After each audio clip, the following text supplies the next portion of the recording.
welcome to livebait.tv. We're standing outside of the Gardner Museum in Toronto, Ontario. We're here tonight to be a part of the Walrus Foundation and the Walrus Magazine's first annual fundraiser. The Walrus Magazine launched 3 years ago, and the Walrus Foundation is a non-for-profit. Both with the mandate to accelerate education, promote artists and writers, and to promote literacy across Canada. Bruce Mao designed the cover for the December-January 2006 issue of the Walrus. So what was it like to work with Bruce?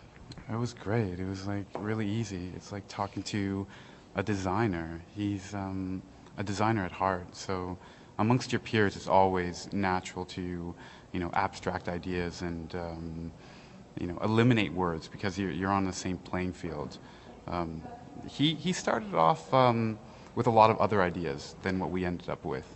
He was like, oh, maybe I'll do like something with type, or maybe I'll do something with like laying of color. And I was like, yeah, what about color, Bruce? He was like, color, that's a good idea, color.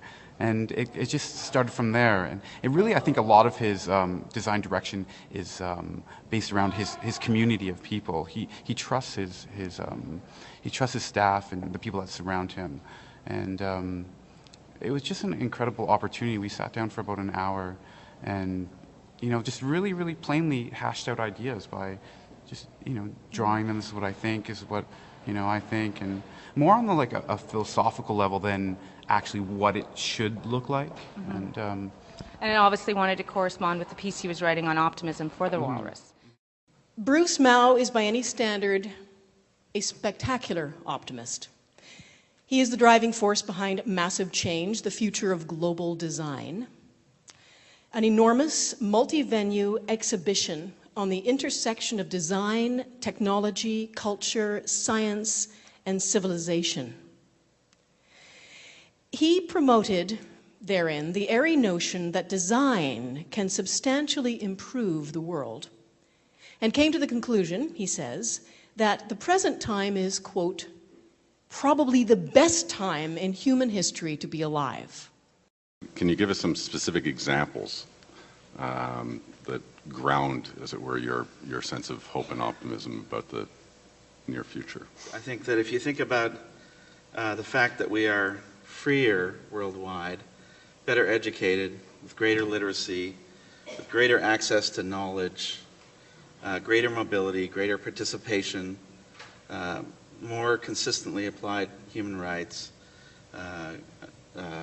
wealthier, healthier, living longer than at any other time in human history, it seems to me that it's a pretty compelling case for optimism. Now, I think that runs in the face of a culture that, a communication culture that is really focused on crisis and conflict, and that pushes that crisis and conflict into our lives in ways that we have very little, very few mechanisms or methods to actually push it back. What sorts of things should we be doing to avoid the kind of apocalyptic scenarios that are being presented us by, I'm not disagreeing with you, a quite negative media? Mm-hmm. The significant change, I think, in society in the last 100 years is that we've gone from,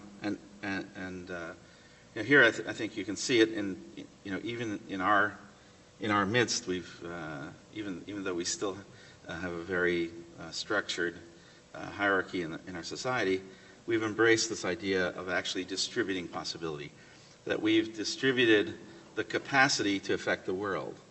So the tools that we have access to today, it's just we just didn't even imagine it decades ago. The ability that we have to shape the world is being transformed daily, and in fact, the rate of change today is about a doubling every year. So you think about a doubling every year over the course of the next 20 years means a million-fold increase in our capacity to deal with problems. Ladies and gentlemen, Bruce Mao. Thank you.